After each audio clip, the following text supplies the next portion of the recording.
Welcome to Real World Facilitation, where we are putting an end to boring and useless, wasteful meetings and workshops.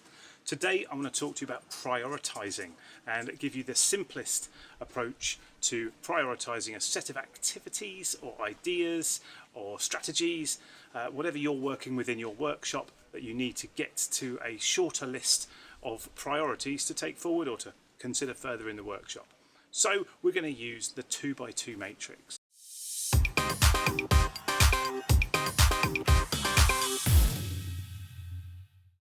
This has been used many times before. It's a great and simple approach for prioritising pretty much anything.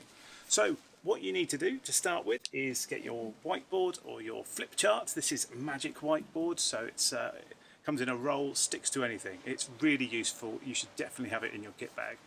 So what you're going to have first off is your 2x2 matrix. So really simply, we need to have two lines, two axes if you like, and what we are looking for on these axes is along the bottom or the side, doesn't really matter, but this is going to be impact.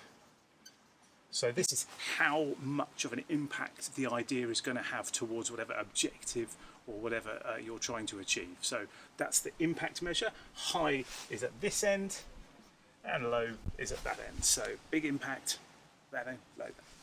The other side, and you've got to get the right way round here, is simplicity to implement. So how easy is it going to be to make this thing happen? So that's taking into account risk and how big a challenge this is anyway, how difficult the task would be.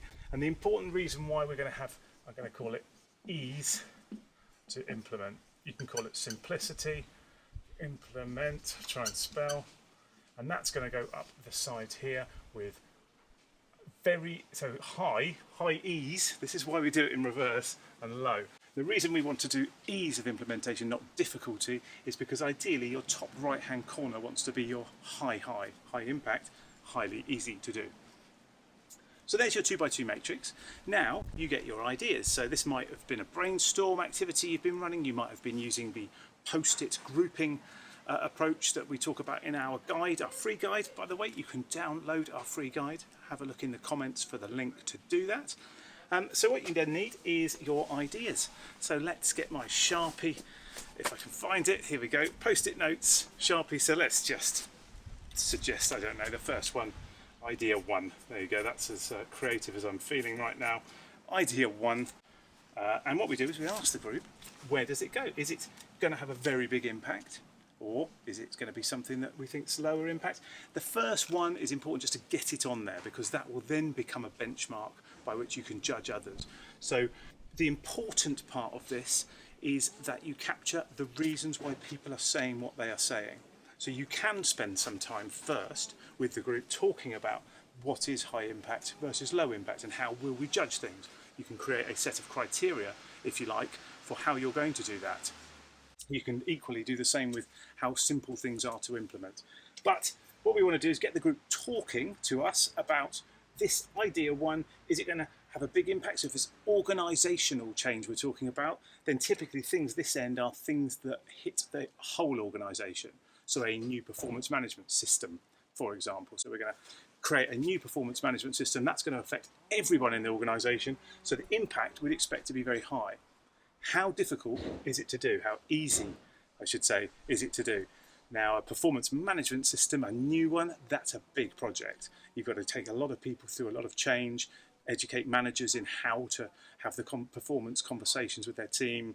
So quite a challenge. So I would say we are down here with low ease, but high impact. But the important thing here is that we capture that as we go. So we'd want to say for idea one, we said it's going to impact all staff,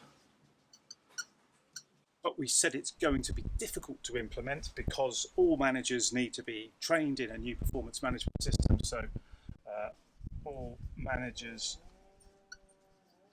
trained equals difficult.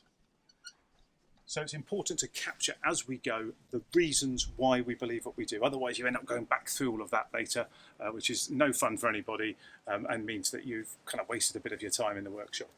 So then we want to idea two. Idea two gets easier, and this keeps getting easier as you go, because now you've got a conversation which is idea two a staff survey.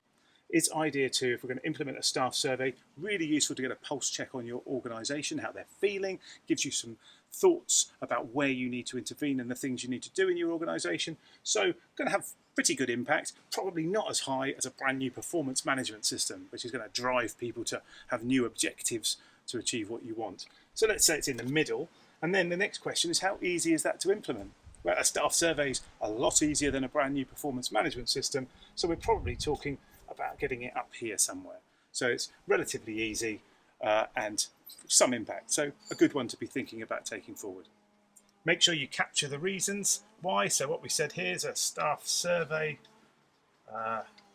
easy, So then what you have is, once you finish this, and you can do this with 20 ideas, 30 ideas even, does get a bit tiresome after a while, but you can do it with a number, quite a big number. If you've got loads of ideas, then do some basic prioritization first. I often use a technique simply asking the group to pick the ideas to talk about.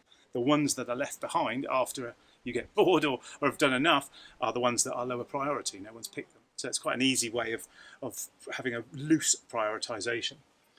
The stuff in your top right-hand corner here is going to be the stuff that you can take away and get on with. So you might want to take that into a next part of the workshop to do some more work on planning or taking those ideas forward. Or you might say that these are now the output of the workshop and we're going to get away and take those on. It's worth also thinking about some of the things in the bottom right-hand corner. These are the difficult things. Perhaps one or two of those is appropriate as part of your portfolio of projects that are going to be trying to deliver this strategy. So having some high impact, easy stuff, really useful. One or two of the more difficult but big impact projects as well. So that's it. You've prioritized all of your work. It's a really simple technique to use and your participants will enjoy the session and get lots out of it. So good luck in your session. If you enjoyed this video, if this was in any way useful to you, then you can download our free guide, which covers this and a number of other workshop exercises, and you can get that through clicking on the link in the comments.